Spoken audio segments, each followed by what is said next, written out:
Hey, what's up, everybody? Welcome to the Recovery Clinic. If you haven't already went and liked and followed the page, please do so now. My name is Jimmy McGill. I am a person in long-term recovery from the disease of addiction, and what that means is I get to live a normal, productive life. And this handsome son of a gun, that's Dickie. Hey, what's up, how you Chris? doing? I'm good. How are you? Good to see you. What you got going, man? We're hanging in there. It's 2021. We're excited to be in the studio with you. Yeah. And you know, we started the Recovery Clinic because the pandemic was having a major negative effect, and still is, on our recovery community. And we wanted to maintain that interactive engagement and accountability for folks that are stuck at home, Absolutely. maybe lost job, or just struggling in general, Right. like a large portion of the population that doesn't struggle with addiction. But you know, we're continuing to carry the message of hope, which is we do recover. It doesn't Right matter there. what external challenges that we may be facing. We can find strength together Absolutely. and get that internal momentum. The grr moment. Hey, listen, if you're struggling with addiction, if you're going through some type of craving, like COVID-19 shut down a lot of stuff, but it didn't shut down addiction. The dope house is still jumping. People in Arkansas are still dying. And we're seeing that in mass numbers. And so if you're struggling, you message this page. Chris and I will get you the resources you need to find a treatment, detox, whatever you need. You don't have to use again. You don't have to die. Addiction doesn't have to be a death sentence. And this is one way that we bring that message to you. You know, social media started playing a huge part in COVID-19. When COVID hit, this became our immediate solution. Yep. You know, It was our way to stay connected.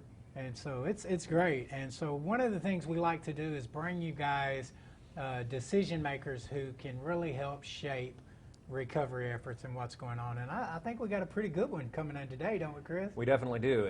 We've got former U.S. House member, former Okay. U.S. State Attorney, Yeah. and currently our Lieutenant Governor, Tim Griffin.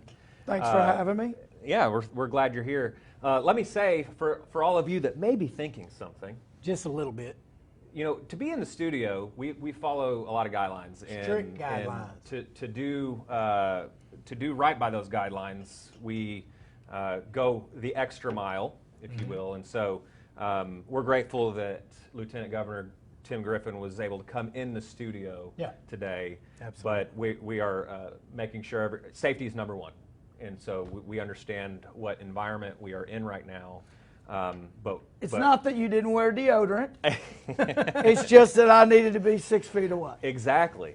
And so we're serious about the pandemic, but we're grateful that Lieutenant Governor was able to come in the studio today to talk about an underlying serious issue that we can't afford to lose focus on. We have to focus on addiction and what it's doing to our But community. way before COVID, addiction has been killing 200 Americans a day.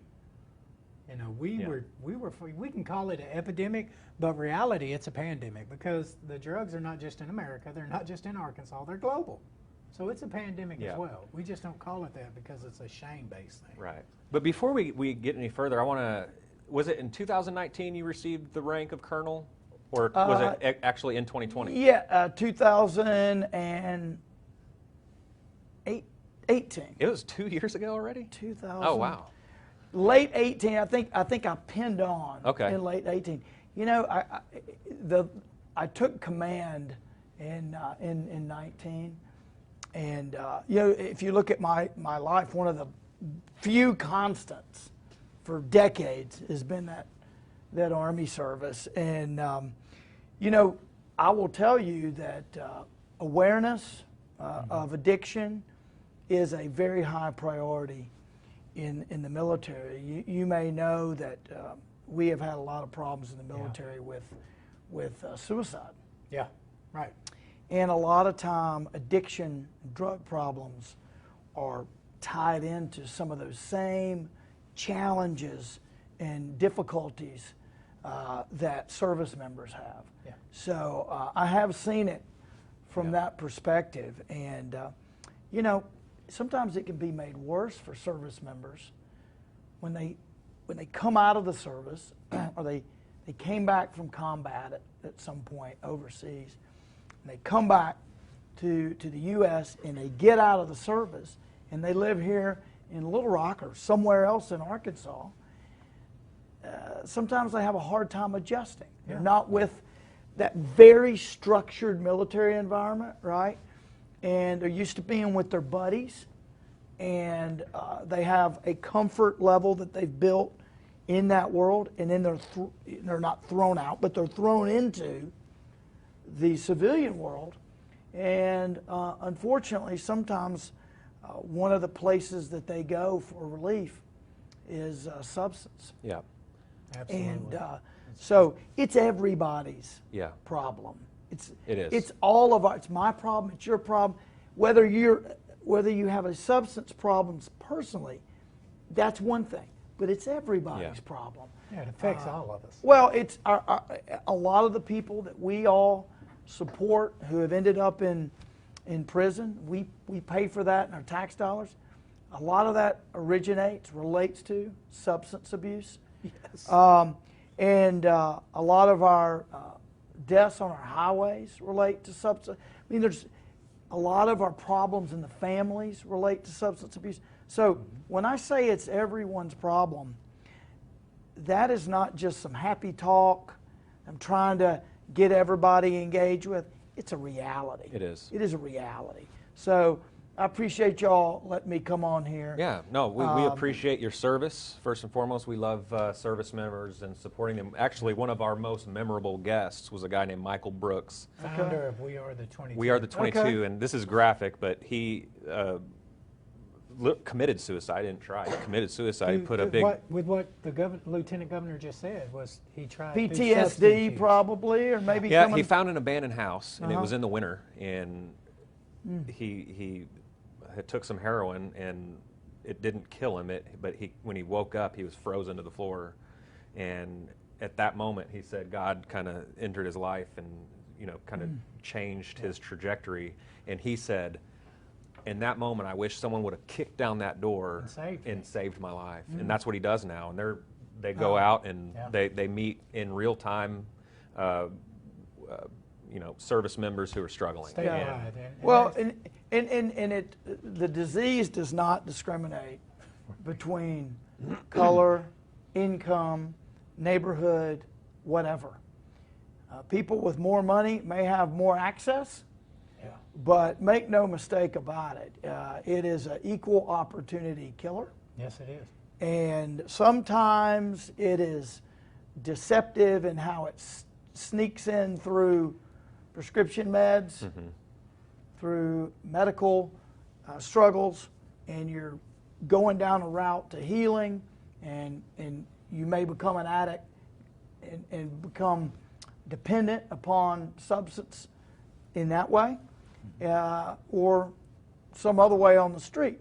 But there are so many different ways that people are impacted by this. I know you and I have talked about this, but my brother struggled with opioids, and it was because of a back surgery in his 50s.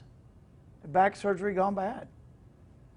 And the doctor at the time, who's no longer in Arkansas. You know what year that was? It was probably about 6-7 years ago. Yeah, maybe 8 that's years ago. True to the research and the Yeah. statistics. So he had back surgery. It didn't go well.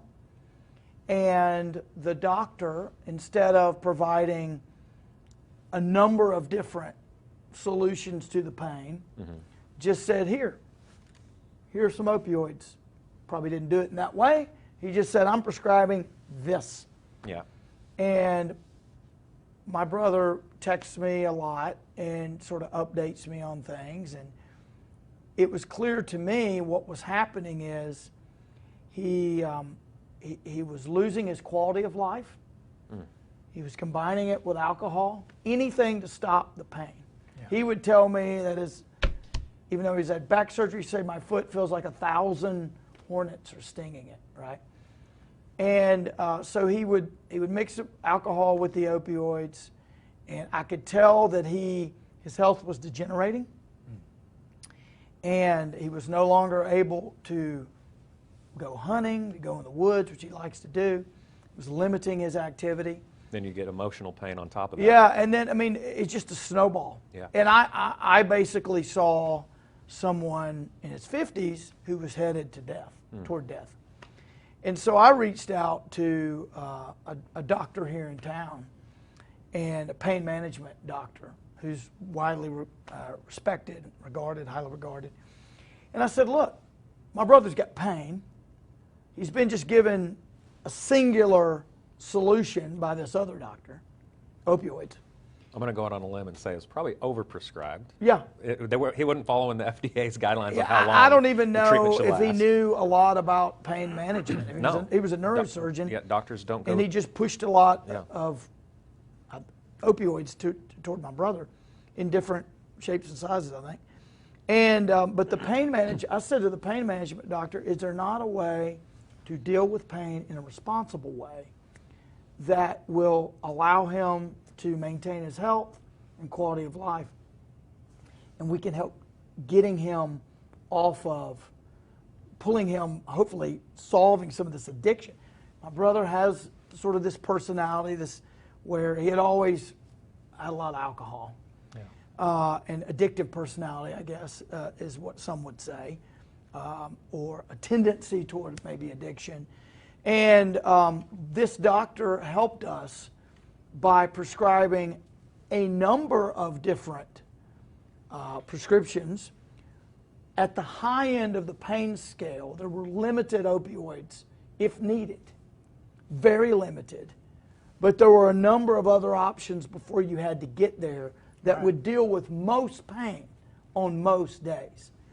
And that transformed, literally, has transformed my brother's life, allowing him to travel, have quality of life. And so that is just one example of someone who did not go seeking thrills or seeking recreational drugs. Yeah, or he wasn't seeking to hide from. It should a be problem. the leading example, Right. because it was a pain that he was right. trying to deal It's with. legitimate chronic pain. Yeah.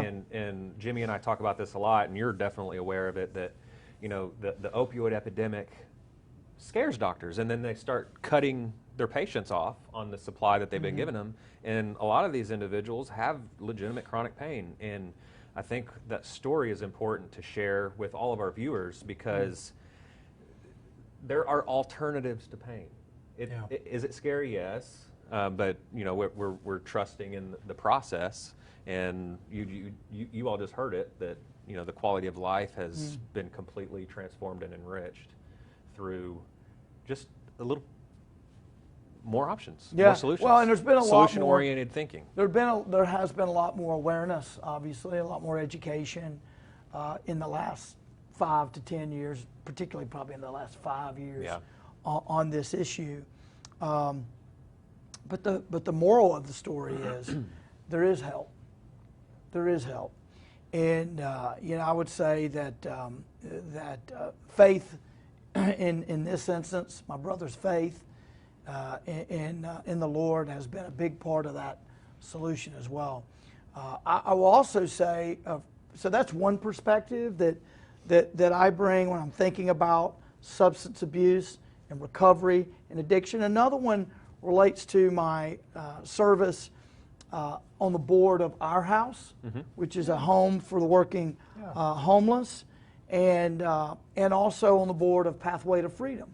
Really? So yeah, I've been on the board of Our House for now Jimmy's engaged. for years, yeah, and then so Our House I've been on the board there for about 6 or so years, I guess, and then Pathway to Freedom just a few years. So on the Our House side of things, a lot of the people who are homeless are either dealing with substance abuse in the home in a spouse, or they have their own substance abuse problem that is tied to domestic violence, or that is tied to job loss, or that is tied to something that has led them to this place. And again, as we know, can affect anybody, any background, right? And so I've seen a lot of the consequences, and I've also seen the wonderful stuff that they're doing there. And then Pathway to Freedom is a faith-based prison ministry. Yeah. Very reputable. And what I appreciate that. We had Darryl Strawberry come, right, the Hall of Fame baseball player, and come and talk about his struggles. We are at Pathway to Freedom. It's faith-based, and it is a program that we run independently, independent from the prison. Lease out some space at Wrightsville. But the bottom line is, a lot of people who end up in prison have their activity, their conduct that led them there, related in some way to substance abuse. Absolutely. And if we are going to have these people who, but for the grace of God goes me, right? If we're going to have them come back out in society and get jobs and be productive, and as I say to them when I go down to the Wrightsville prison, not just survive, we want them to thrive. We want them to flourish. We want them to prosper. If we want that to happen, we've got to make sure we're dealing with the substance abuse part, because we don't want them falling back into that. Yeah. Because that will almost ensure recidivism, that they end up back in prison, right? It will almost ensure that they're unemployable. It will almost ensure that they fall into some of the social problems. Yeah, it continues that they have vicious before. cycle. Got to deal with this disease, and so it's. I also approach the recovery and addiction issue with Pathway to Freedom in mind. And let me just tell you, when I'll talk to those folks in prison at Wrightsville, there are so many of them who are so talented, so gifted, whether they have formal education or not. I went down there and helped lead a worship service, and the musicians on the guitar, etc., incredible, right? Yeah. I talked to one guy who's a computer whiz in the Air Force in Jacksonville. He's in prison now. These are people that we need to get out and have them row in the same direction. Yeah. Be on the team, because here's the deal. I can assure you this, they're going to get out and they're going to be your neighbor. And we want them productive. Absolutely. We want them doing their very best and thriving. And so dealing with this addiction disease is so important. One quick story. So when we had the Darryl Strawberry event, we had it over at the Travelers Field baseball park at Dickie Stevens, and we had a guest that night, and it was one of our Pathway to Freedom graduates, if you will, who had been in prison. Right, absolutely. And he now is a top-selling contemporary Christian artist, and he just recorded in Nashville like a top 10 contemporary Christian song. But addiction was part of his problem. Yeah. If you can deal with this, people can lead completely different lives. Yeah, So- Jimmy beat the statistics. Yeah, so I got to tell you, you're talking my lingo, and I feel like you're talking. I'm preaching right to the choir. Right, No, yeah. no, it's And like so if you're in his if ear, you watch in the his head. show, if you follow my social media pages, I did 5 years at Wrightsville, Okay, I did not know that. and so in Was 20 Pathway there when you were there? It was just getting started. Yeah. But a lot of the men that I did time there with, they minister full churches. They're successful. Yeah. And in 2015, Governor Hutchinson signed off on me to be the first parolee to hold a state position as the recovery manager for Arkansas on parole. Gotcha. And so that's the type of reentry and recovery efforts that we see in Arkansas. Yeah. Under that type of leadership that broke the stigma. Yeah. Now here's the deal. Exactly what the lieutenant governor is saying is absolutely true. What's the difference between Jimmy McGill and anybody else that came home? Yeah. There's only one. I had unlimited resources opened up for me. There's absolutely nothing special about me. I had a desire to get clean. I came home to new people, new places, and new things, and all of a sudden we started changing history. And currently, Arkansas is the national leader in recovery efforts. Amen. We've assisted 16 different states in building infrastructure and all kinds of things. But our peer recovery movement, our treatment providers we're killing it. Like That's this, just awesome. So speaking of governor, that position, gotta ask. Tim, you're seeking that position. I am. Which is, I'm running. Which is amazing. It's and great. Thank you. The experience in. And we'll be talking a lot about this sort of thing. That's good. In the next year and a half. Let us know if we can help. Yeah, with a lot of other stuff. But I'll tell you, you hit on something, and I tell the folks at Wrightsville this, they already know it. All of us are one decision away That's it. from ending up at Wrightsville, ending up in a bad situation, struggling with substance, whatever. So I tell people there's a whole bunch of reasons that we got to help folks in prison deal with substance abuse and get them ready to roll when they get out. Because number one, they're getting out. But here are the reasons why we got to do it. First of all, they're humans. Yeah, that's right. And we're commanded to love them and meet them where they are with their need. That's right. Number one. And number two, if that doesn't appeal to you, they're going to be coming to a neighborhood near you. Absolutely. They may be visiting it, or they may be living in it. 15,000 a year get released. But we want people. Look, we have technical jobs in STEM, science, technology, engineering, and math jobs that we can't get enough workers for. That computer guy that I met that used to be in the Air Force is down at Wrightsville. I don't know if he's out now or not. We need him working. Yeah. We need him bringing his skills. We need people contributing in society whatever way they can. I believe God gives everybody a gift. Right. We need people using that gift, whatever that gift is. It may involve going to technical school. It may involve apprenticeship. It may involve college, whatever. There's something for everybody. So we need them doing that. And as I like to say, as I said before, we don't need them just getting by. That's right. Just surviving. Because surviving and being right there on the edge of surviving and not surviving, that's where they're very vulnerable to substance abuse. We need them thriving. That's right. We need them. That'd be a great title for a book, Surviving to Thriving. I love that. Yeah. Don't steal it. There you go. That's a lieutenant There you go. governor. Easy now. Trademark. You better get Trademark. So if any of our viewers has any questions for Lieutenant Governor Griffin, type 'em in. please put them in there, and we may actually ask him. Uh-oh. Yeah, we might. You So are put getting some compelling technologically questions fancy Yeah. here. We'll be able to interact a little bit. So why don't we talk about drug courts? Yeah. And, Love it. You know, the right first now, thing we did when Kirk Lane and Cindy Gillespie hired me, the first thing we did was started building out our drug courts and our jail programs, focusing on treating the problem. So I'm That's a a big good job. advocate for drug courts where you can divert folks who have gotten into some kind of trouble.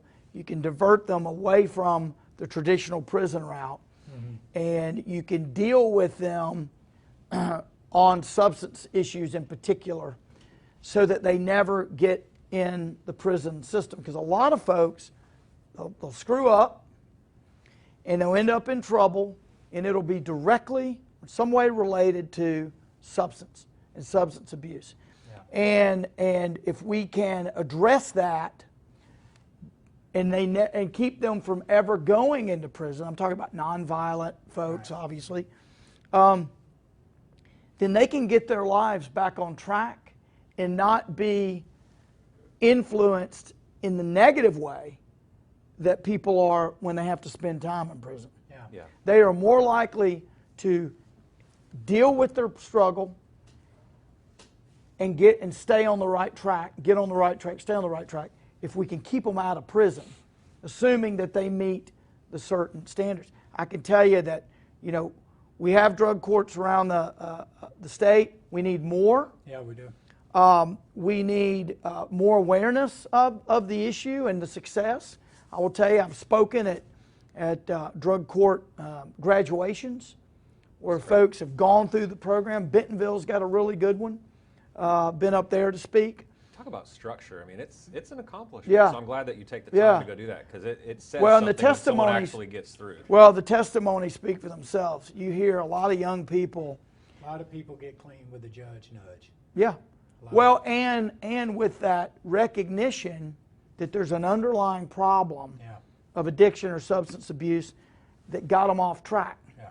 And again, it's in everybody's interest that we have these people making money, not taking, working, thriving. Right. So even if none of this appeals to your heartstrings, it's in your fiscal, financial, taxpayer interest that we get these folks back in our society working and being productive. So, someone resonated. Someone says, "Vote for this man." Oh, Yeah. So yeah. someone's in there saying it. Well, I appreciate You it. Look, tugged on someone's heartstrings. well, look, I'll tell you what'll really move you if you go to one of these drug court graduations, and you'll hear somebody get up and say, "These are all the bad things I had happening in my life, and this is where I am today." And it's not a shade. It's usually not a shade improvement. It's vast. It's like, I was unemployed, now I have a job. I was addicted, now I'm clean. I had a broken marriage, now I have peace in the home. And they're probably there supporting. Right. Like that. Right. They're actually right, there. Right. I was stressed all the time, trying to figure out how I was going to survive. Now each day is a blessing, right?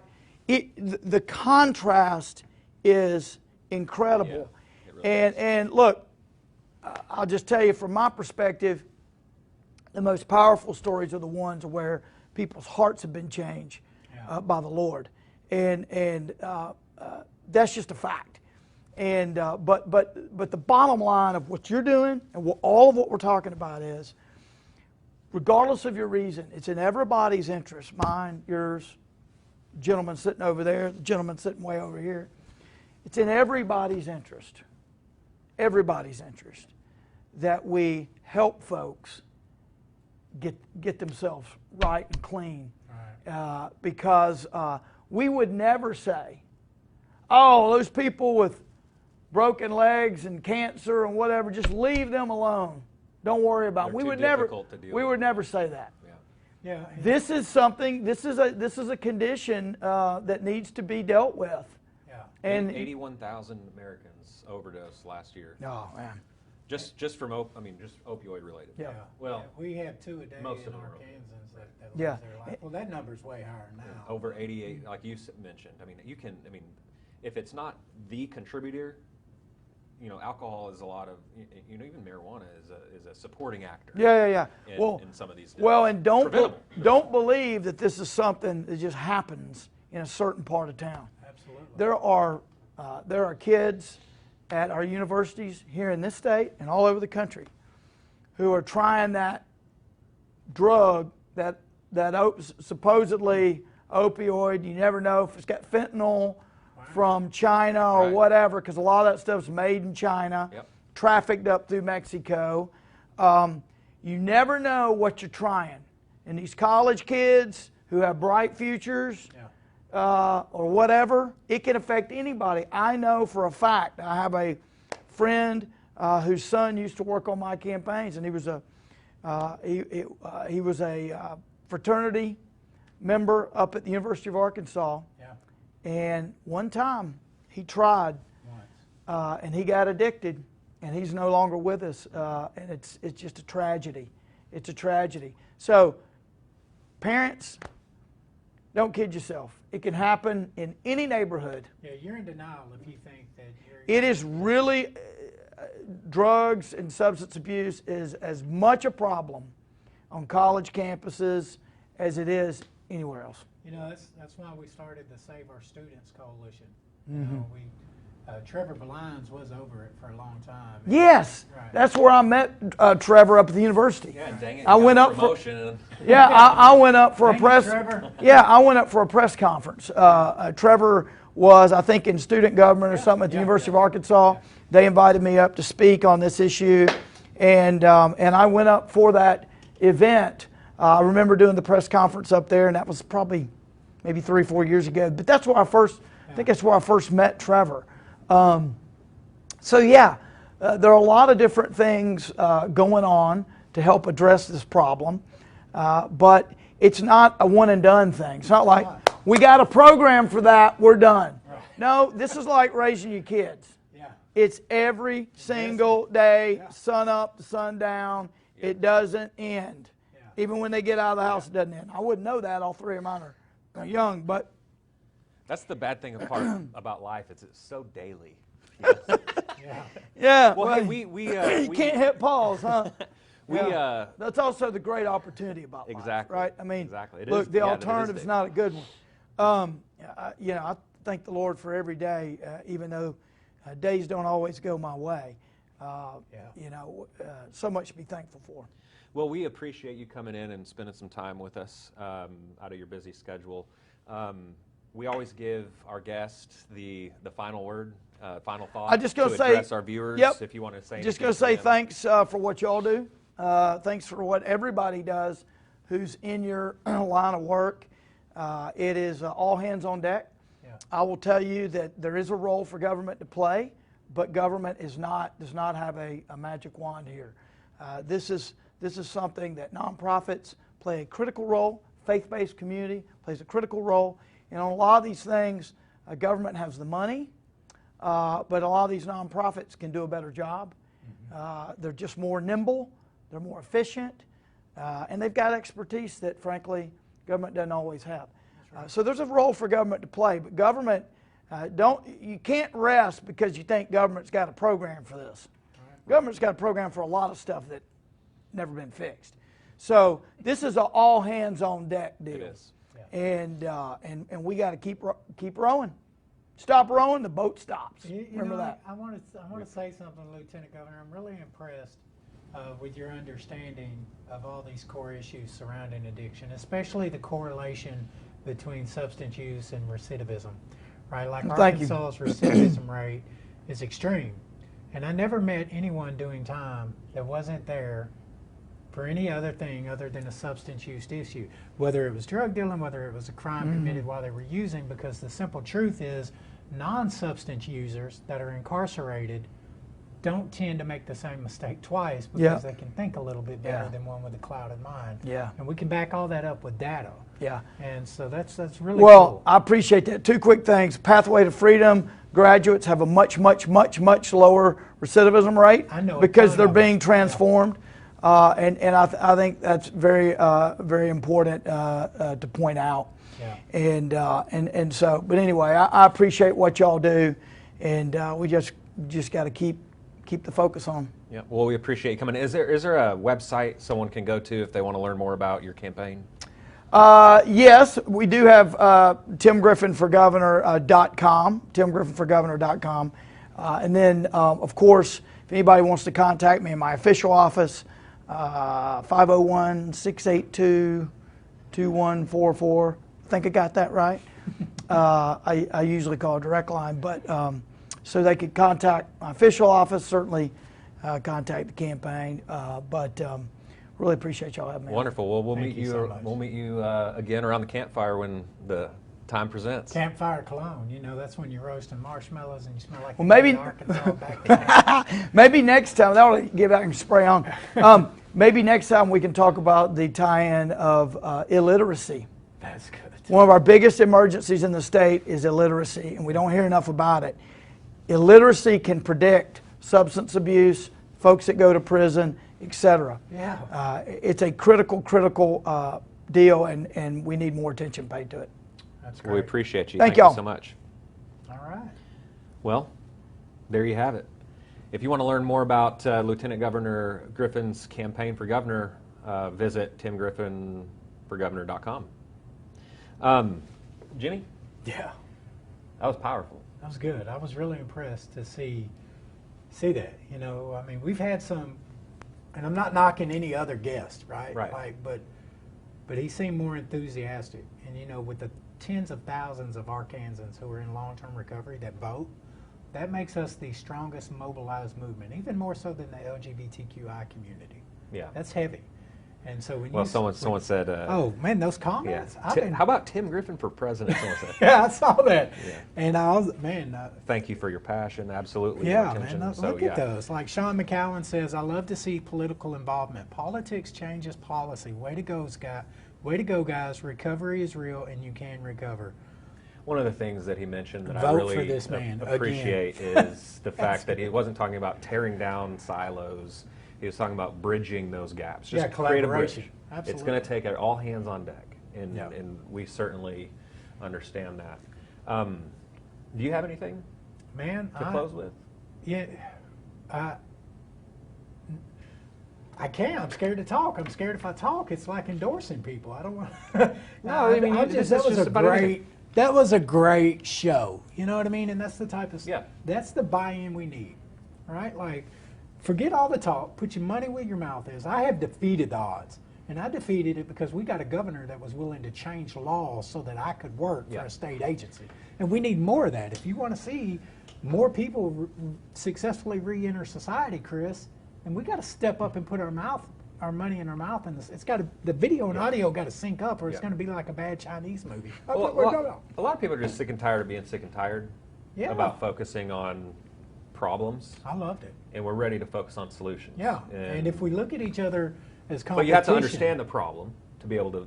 That's exactly right. Figure out And it can't be about competition, because if you compete, you miss the chance for collaboration. Yeah. And we can't do it alone. Yeah. And he hit on that. Yeah. He hit on that, and I liked it. So, 2021 is going to be a great year. I mean, let's focus on the can-do part of the issues, and we'll get through it. Yeah. Like we do recover. If you have anybody that you know is struggling, or you yourself may be struggling, hit us up. Please message us.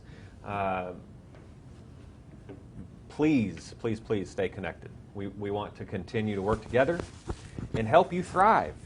Absolutely. Surviving to thriving.